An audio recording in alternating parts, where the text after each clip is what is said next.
Hi everyone. So I'm Jess. I am 24. I am a new mum, and I am doing this live video with endometriosis awareness. So I've never done a live video before, so please bear with me. This is all really new. And so yeah, let's fix this so you guys aren't sideways.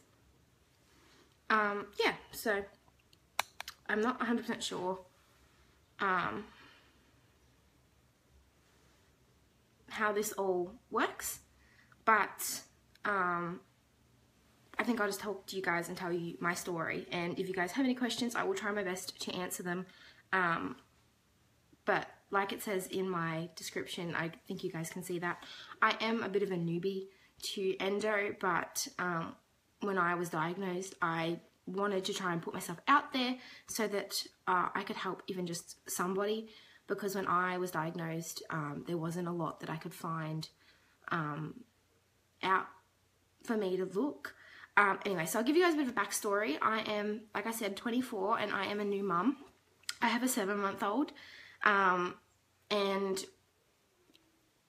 I always had issues with my cycle, but never thought it would cause fertility issues. I think very naively, like in school they don't really teach you about this, especially endo, and I think that really is disrupting, I guess, to you when you do realize that there can be issues that they don't really talk about. So I started getting a cycle at 12. I was always very sick during my cycle. I'd always get nausea, really sweaty, really hot, really gross. I, never felt great, but I always thought that was really normal. No one ever tells you that that's not normal and that you shouldn't be feeling that way. So I was on the depot injections at 17, and I was on the Implanon at 18 and had that in until I was 21, so December 2014, before having it removed. And so I had no cycle while I was on the Implanon, which I think was good. I mean, the hormones in the Implanon are supposed to help prevent the growth of those things because it is progesterone based, and I have that currently. So, oh hi Samantha, thank you. And so I have that in currently, and I can talk about the symptoms with that in a minute if you guys are interested in hearing a bit more about it. And so we had it removed December 2014, and I had my first, I guess, severe endometriosis episode in the following February. And this was the start of the misdiagnosis, which I'm sure a lot of you have had in your time with the endo. And so I was actually kept in hospital for a week with a infection and put on antibiotics, which didn't seem to do anything. But the specialist refused to do a surgery because he was sure it was an infection. And so I had a surgeon that offered, and the specialist said no. So I wish that surgeon had actually gone in then, because I probably would have got my answer a lot earlier than I did. Following on, I was really sick quite a lot, but I had very irregular cycles. I was getting cycles that were anywhere between 20 and 65 days. Again, I thought that was just me coming off the birth control, sort of messing with my hormones. You guys probably all have something similar to that, coming off birth control. It sort of does mess with you, and I thought that that's all it was. Boy, was I was wrong, of course. Around the September time that year, I started getting 21-day cycles evenly every month, between 21 and 22, 23 days, which I thought was okay. My doctor was a little concerned that they were quite short cycles, but like I said, I'm a bit of a newbie. I'd heard of endo before, but didn't really look into it. I mean, it wasn't really talked about, and it still isn't talked about enough. If I tell somebody that I have it, most people don't even know what it is, let alone how common it actually is. And so my next episode after that really bad episode, to the point where I genuinely thought I was like dying, I guess, was the following February. At this point, we had been trying to conceive since April.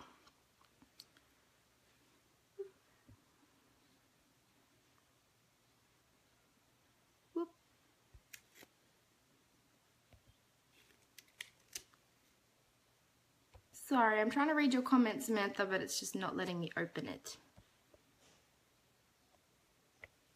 I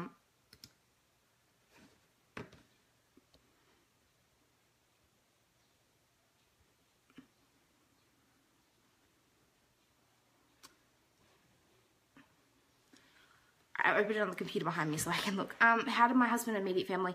My immediate family was actually really surprised. They'd never heard of endo, just like me.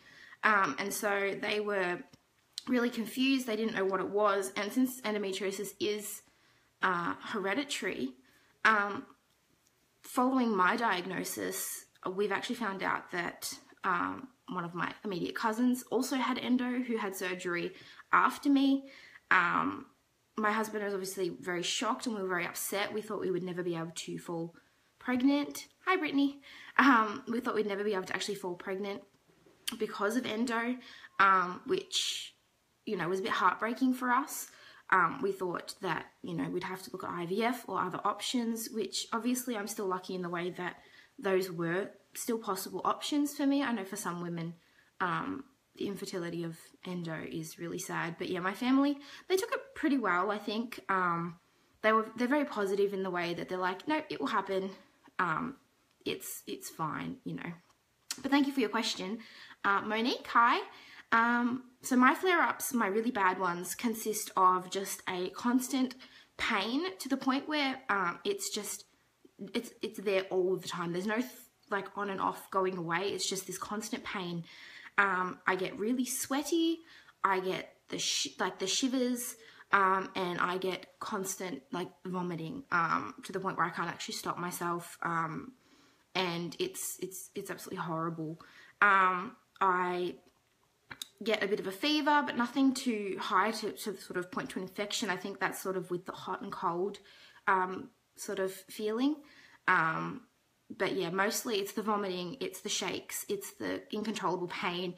And I am totally with all you girls out there that have endo. I mean, I have, like I said, given birth. I had a 7-month-old. I did that completely, you know, pain-free. I didn't even get the gas and air because it wasn't available at the time. And I would 100% compare my endo pain to childbirth. Like, I genuinely thought they were very similar pain. My pain threshold, I think, was much higher because of endo. And so to all you guys that get this so regularly, I was lucky enough I would get this most in the middle of my cycles, pretty much every month. But I would get that break after that, you know, I'd get, you know, 2 weeks off and then of just feeling crap, and then it would come back, you know, full on. But I completely feel for you guys that get this a lot more frequently than me. And yeah, those flare-ups are just horrible. But yeah, thank you so much for your question, Monique. But so, like I said, we were trying to conceive. And so after that February cycle was probably the worst one I ever had. So this is now 4 months or so post, or 3 months post coming off the Implanon, and I got this mid-cycle. So I thought it was nothing related to my cycle. In fact, the hospital and I all thought it might have been a miscarriage or an ectopic pregnancy. It was so painful. I was vomiting incredibly consistency. Oh, hi Sophie. Oh, I'm sorry, I didn't even say that. I'm from Australia. So I live in Melbourne, Australia. So it's 7 AM where I am here. So hi everyone. Hi Sophie. Thank you so much. That's really kind. But yeah, that's okay. So it doesn't have to be endo related completely. Yeah, so I ended up being hospitalized with that. They thought it was an emergency. All my tests came back negative, which I'm sure you guys are very familiar with, as this is a bit of an invisible disease unless you actually have laparoscopic surgery for it. So I then got an ultrasound because they like to sort of check on your ultrasounds, but and then I got one 6 weeks following. Hi, Monica. Thank you for joining. I got one sort of 6 weeks following. And I was really lucky that the ultrasound technician picked up that the cysts bursting, which is what I had been diagnosed with again, couldn't have been correct because I had the same cyst in both ultrasounds, same size, hadn't changed, completely the same cyst, which is very, very rare for bursting cysts, which was what they had diagnosed me with at my previous episode. And so I got sent to a specialist here in Melbourne, and he is one of the best in Australia, which I was very lucky with, but unfortunately he was expensive because of that. So it was sort of a big chunk of savings for us. And he automatically diagnosed me with endometriosis, said he wants to have a laparoscopy, and let's have a look. But he didn't think it would be very severe. He said because of my age, it shouldn't be too bad, you know, we should be able to take it all. He said, but, you know, depending on my results, I might need to look at IVF or something like that. But he was just hoping to manage my pain. Excuse me. So we went in, surgery 3 weeks later, and when I came out, I was in a lot of pain. I was in hospital for a couple days, and I had actually had severe endometriosis. So there is the multiple levels of endo. Thankfully, I was lucky enough that it didn't block my tubes or grow on the outside of my like bowel or anything like that. Excuse me. But I did have it all over pretty much everywhere else. And it was very deep. He called it iceberg, which is basically on the outside, it doesn't look like a lot. But on the inside, like as you dig in deep to remove it, it was quite deep and far spread. So I had quite a lot of it that pretty much he had said if I had not come in when I did and found it when I did, I would have probably never been able to have children, IVF or not. So I'm incredibly lucky that I found that.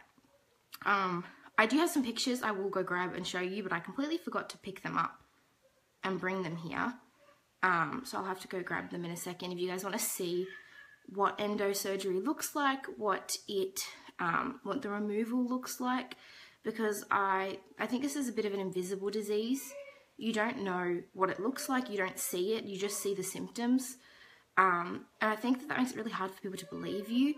And I went through, like I said, such a long time of nobody believing me, and I feel so, I'm so sorry if you can hear the crying. My little one is crying. He might pop in the video in a second. Like I completely understand, you know, I found it really difficult that nobody would believe me that this pain was real and how bad this pain was. They just kept diagnosing me with different things. Hi, Rebecca. Yes, they do. They tell you that you're faking it. You know, but you know you're not. You know, they think that you just want painkillers or something, but you know this pain is real. And I honestly believe that if you think you have endo, or if you're not sure, find a doctor that will believe you. I am very, very lucky that I have a doctor that is lovely, and she looked after me my whole pregnancy. And I think that it is so important to find someone who does believe you and that will look into these things for you, because you deserve to have answers for what you need. Exactly. Yeah, you know, who wants attention for pain though? That's the thing. So I don't understand. Thank you so much, Rebecca. And Kim, I really hope that your insurance can cover it next month. I do think that it does really help with the pain if you can get it. Obviously, you do the best thing that you can manage. I found heat packs really helpful for me.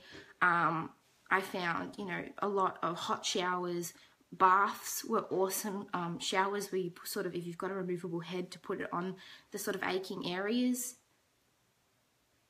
That is sort of where I think is the most help that doesn't involve medication. I'm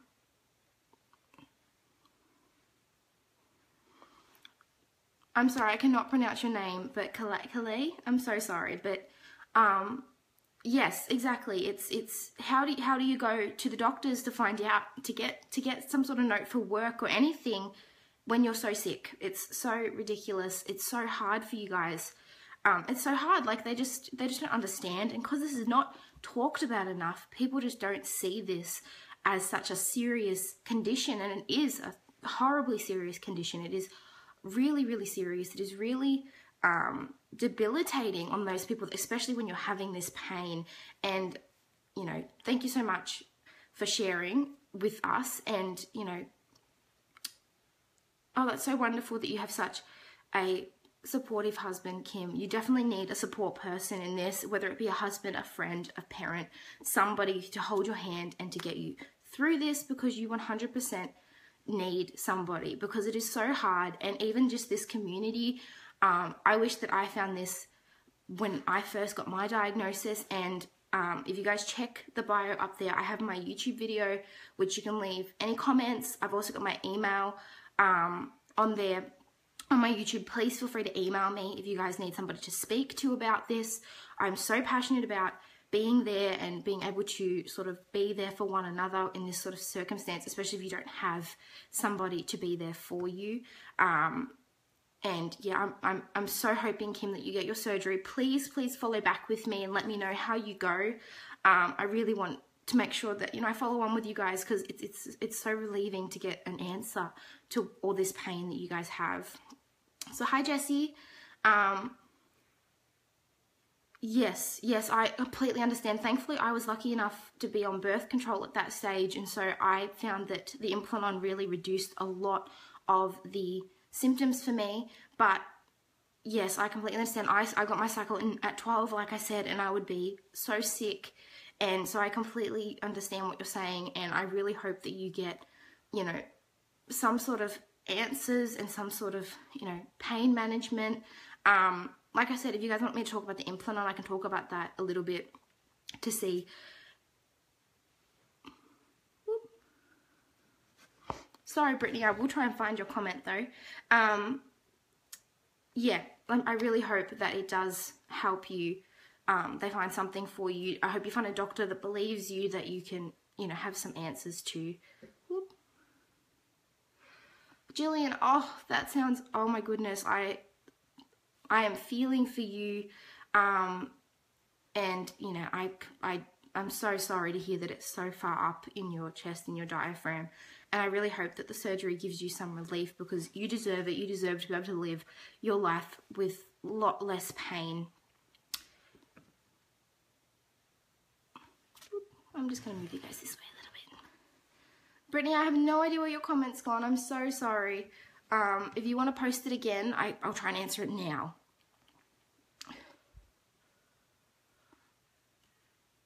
Oh, Jessie, I'm so sorry that everything doesn't seem to have been working for you. I haven't tried. I think the Lupron must be similar to our depot. I think we have slightly different drug names for you guys. And I really hope that if that is an option for you, that does help. Obviously, the laparoscopy was the only thing that helped me. I had no relief with pain management. I had no relief really with anything else. It was just lay in bed and with a heat pack and bear it. So, obviously, like I said, I do use, well, like I said, I've never heard of the Lupron, so I have no idea how it works, so I can't really give you advice on that. I use the Implanon implant. It's about this big. It sits in my bicep, and that is a progesterone-based hormone. I'm not sure if you guys have that over there. That is what I've used, and that seems to manage my cycles. It means I pretty much don't get a cycle, so I don't get the bleeding, I don't get the clots, the blood loss, all that sort of stuff, which means I don't get the cramps along with it. I found that was incredibly helpful.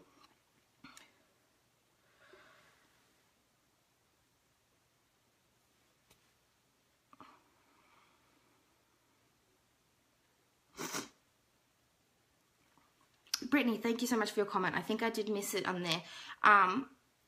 Good luck for your laparoscopy. It is not as scary as they sound. I am sure that they will find something. You can't be having this sort of pain and there be nothing. Even if it's not endo, it might be polycystic ovaries. It could be cysts bursting. It could be so many other fertility issues, so many other sort of female issues that men just don't understand.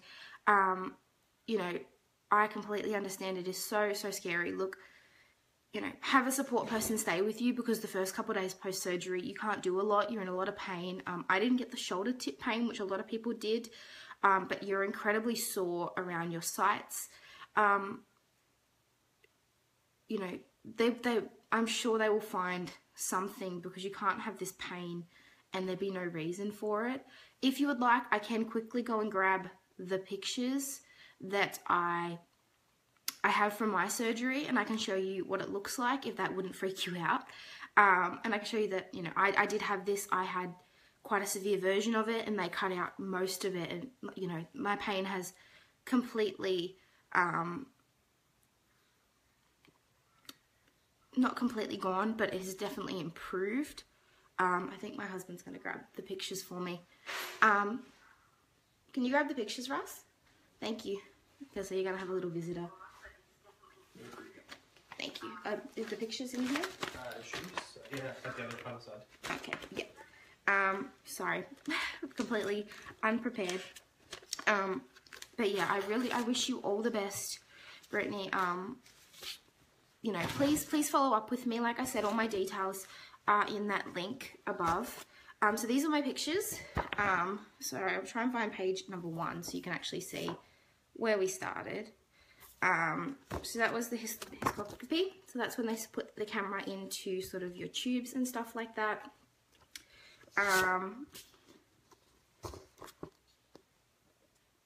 Alex, sorry. Yes, definitely go back to the doctors. It could be coming back. My phone's buzzing at me. Definitely. My surgeon did. You can definitely ask, because they do use a camera in this sort of surgery. And I 100% reckon that if you ask, they will. So I'll try and read the pictures. This was the laparoscopy. So there's an ovary. That's an ovary. This here, this white spots. This is what you're looking for. This is what endo looks like. It looks sort of like white little spots. Like this. This is all large sections of endo. All here. That's all large sections of endo. This here, this little section here, that's an endo nodule. So that's what happens when you get a big buildup of endo. Alex, yes, I do recommend going back to the doctors though, because it definitely can grow in your bowels and things like that can cause back issues. And so I do think if you're getting more pain, they could have missed something, or they might need to look again, unfortunately. So again, this is just some more pictures. I hope you guys aren't squeamish.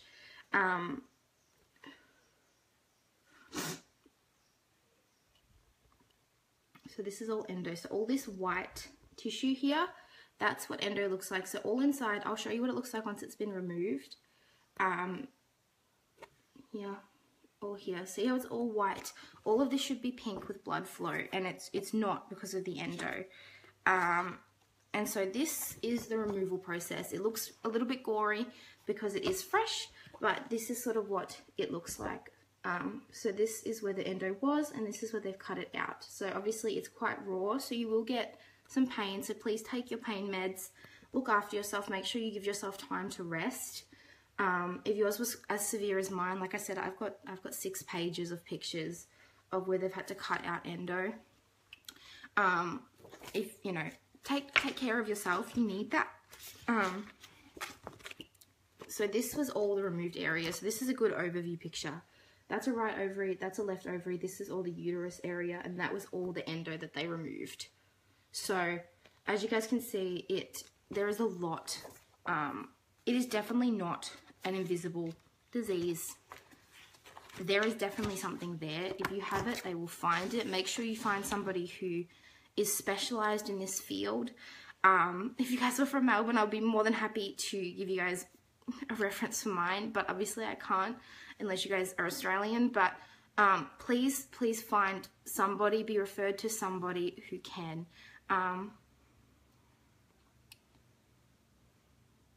Alex, I was terrified I would not be able to have a baby, and to be honest, we fell pregnant the first month post my laparoscopy. That is when you are most fertile, because you have a clear field. They clear everything out. You have a completely clear area. Your body can function. And even if the endo does grow back, it is too early to grow back straight away. So that first month or the first couple months post laparoscopy is your most like fertile field. And that is when we were lucky. Before that, we were trying for 14 months with absolutely nothing. And everybody, of course, first-time parents, it's normal to take a year. It's normal to take a year. But I knew there was something wrong. My cycles were irregular. Nothing wasn't happening. And I just, you know, I believe that, you know, you definitely still can have this. Zara, hi. I went to a specialist, like I said, and he decided on the surgery. My biggest thing is if you are having unmanageable pain that you cannot manage yourself, you know, Tylenol is not working, heat packs are doing nothing, it is debilitating to you, I think that if you can have the surgery, it is worth having the surgery. I think that if you guys, you know, if you think that you need that, if you think that you are not coping the way you are, what have you got to lose? As long as you can, you know, financially have it, I don't see what you have to lose to try and find out what is causing you all of these debilitating issues, because it is a debilitating disease and it's really, really horrible to have. And like I said, like you saw in the pictures, it is real, it is there. If you have it, as long as they know what they're looking for, they can find it. My surgeon actually said to me, he goes, you could have had a laparoscopy with somebody who has no idea what endo is, and they would never even think to look for it. If you go in with the theory of looking for endo, they can find something else, but if you go in looking for endo, you know, they will hopefully find it because they'll be looking for it. Kim, I can't imagine trying for that long and being, you know, wanting a baby so much. I really hope, you know, that you get baby dust and that you get blessed with a beautiful baby. You know, I don't think that endo should stop you being able to have one. I think that, you know, I just really hope for you. I don't think your time is running out. You know, women who are 70 have babies nowadays. Like, with all the technology and everything that we have nowadays in this society, I don't think you can ever run out of time to have a baby if you want a baby. And, you know, there's always ways to make it happen. I know, you know, it sounds terrifying, but I really hope that you can have the baby that you would like. You're very welcome, Alex and Calais. I'm so sorry I'm saying your name wrong. I really hope it happens for you as well. 4 years is a long time, as well as 7 is a long time to be really wanting this. And I really hope that you guys get that.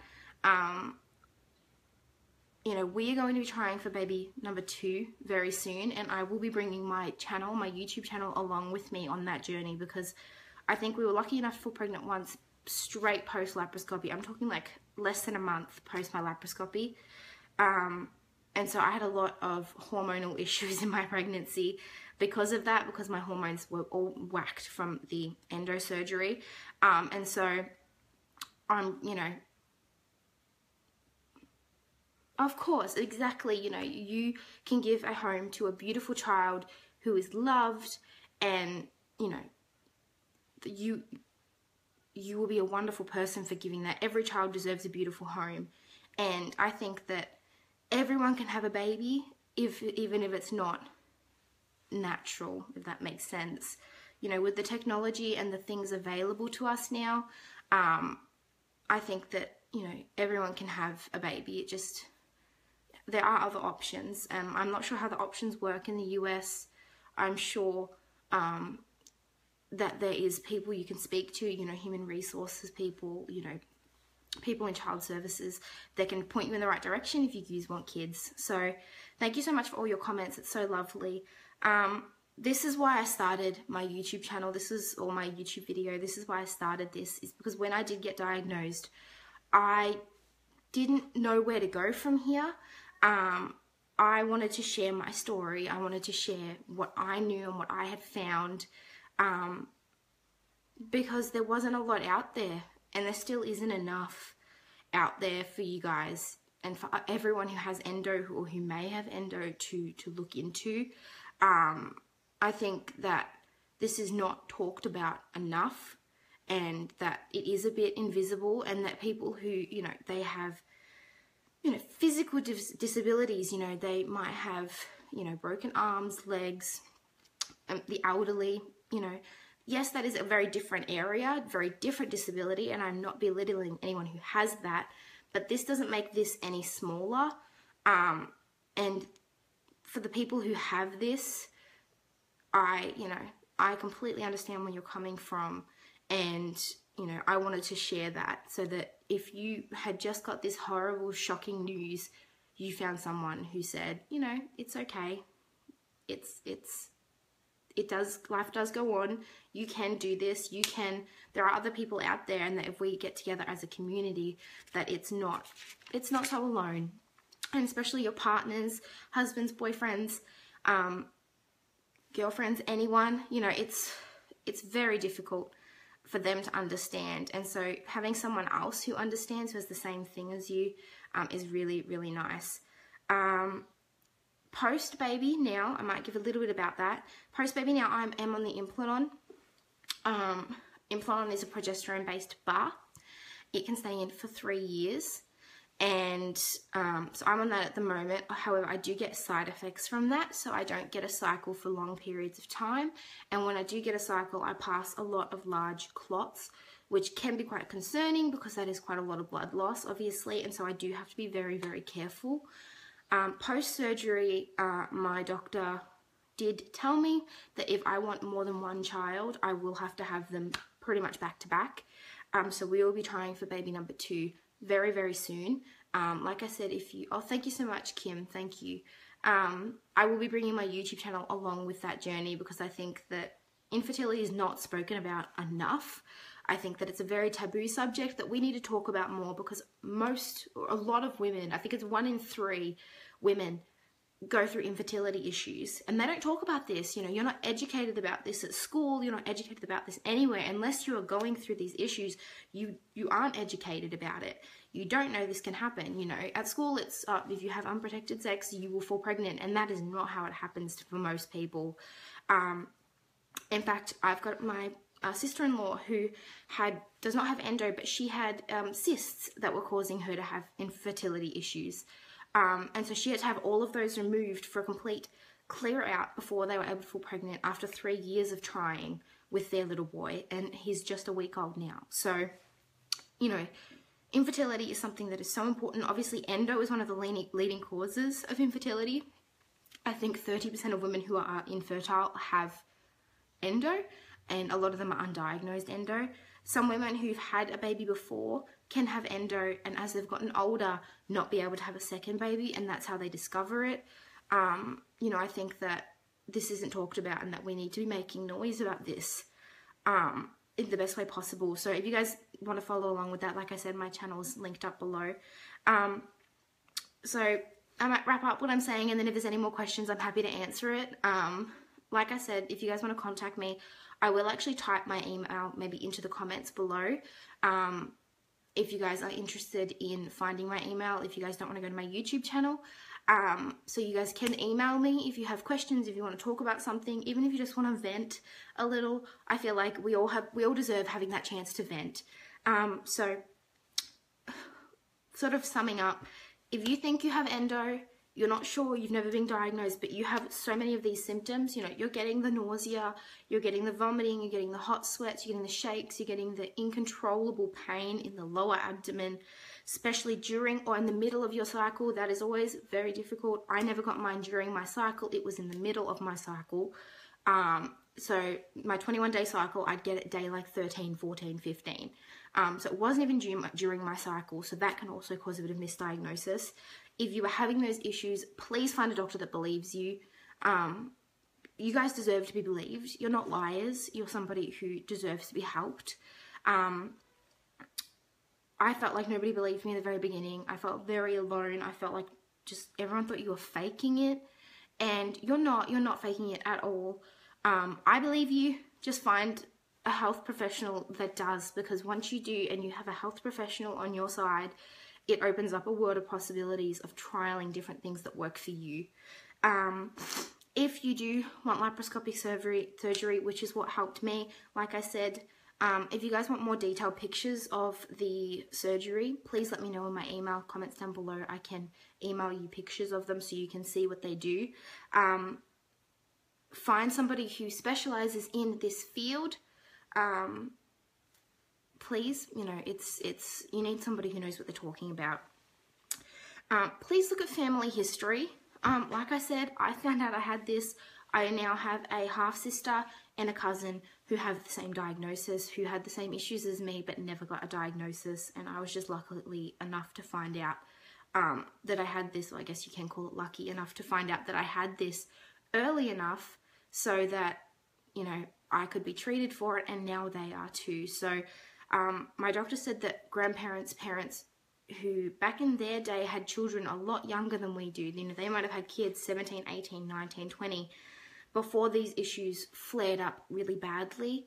And that's how they never got diagnosed with it. And back then, infertility was never talked about. I think that's pretty much it. I will be putting a new endo update on my channel this week, sort of explaining a lot of what I've talked about here in the way that what I'm on now, how I found my pregnancy. I did bring my channel along with my first pregnancy. Like I said, I had a lot of symptoms along with it. I got a lot of sickness, which most women don't get the whole pregnancy. I got pretty much 39 weeks of sickness. I got a lot of pain. I got bleeding here and there, you know, but I did bring that along, and I do want to do a bit of an update of after birth, what's happened, how I'm going. On top of endo, I also have a blood clotting disorder, which is called factor Leiden 5, which is hereditary. It is a family disorder. So that did cause a lot of issues with my pregnancy and postpartum as well. And that can affect my endo in the way that I get a lot more clotting and passing a lot more clots than, say, your average person with endo.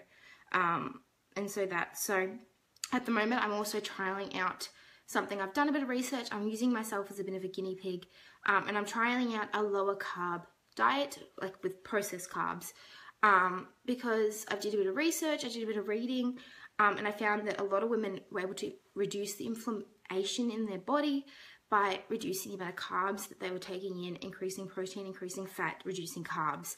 So I'm now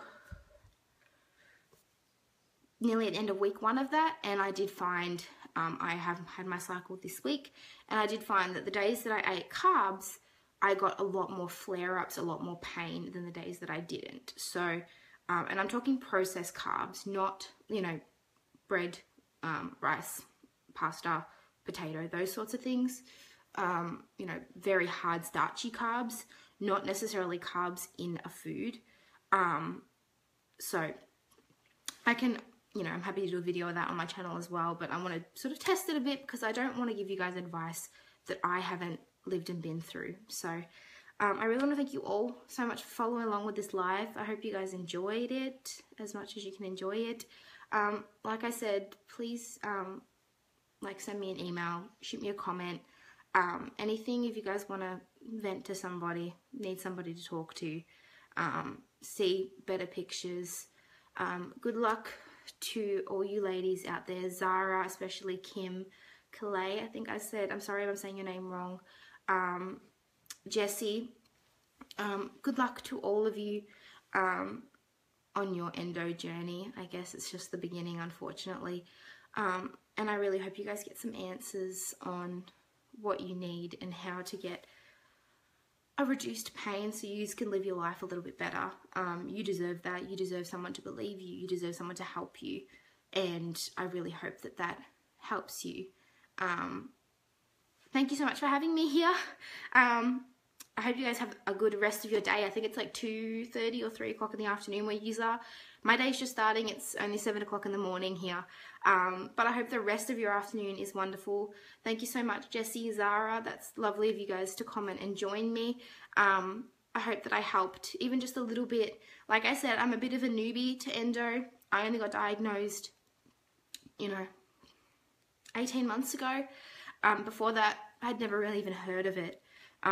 Everyone always told me, no, it's polycystic ovaries, it's cysts bursting, it's an infection in your, I think it was a pelvic infection was one thing that I got, which is ridiculous. But, yeah, I really hope I helped, even just a little bit, giving you guys someone, a bit of closure, but someone to talk to. Wow, 12 years, that is, you were definitely experienced as opposed to me, who is a complete newbie. But yeah, I wanted to use my platform to talk to people like you guys who have had this for quite some time. And like on my YouTube video, the one that I did, dedicated to my endo, I have, dozens and dozens of comments from women who have stories just like yours. And so I am so happy that I could open up this platform for you guys to all talk to each other in the comments and also to me as well, and have someone to talk to. So good luck. I hope that I come back and talk to you all again soon. Like I said, feel free to always contact me. I am someone who gets back to my emails very, very quickly. You will hear from me within a couple days of emailing me. Our time difference might throw us up too. Thank you, Emma. Thank you so much. We can be newbies together. We can all learn together. It is a learning sort of thing, endo, and we're always finding new researchers. And hopefully that research starts to sort of get some action, make some noise, get people looking at this soon. So thank you so much for joining into my conversation. I will probably turn off and say bye now, because I think I've been chatting for like 40 minutes. So I hope you guys enjoyed.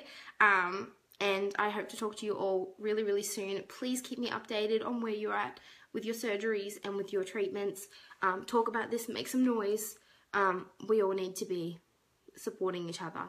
So thank you so much. Bye, guys. Bye. Have a wonderful day.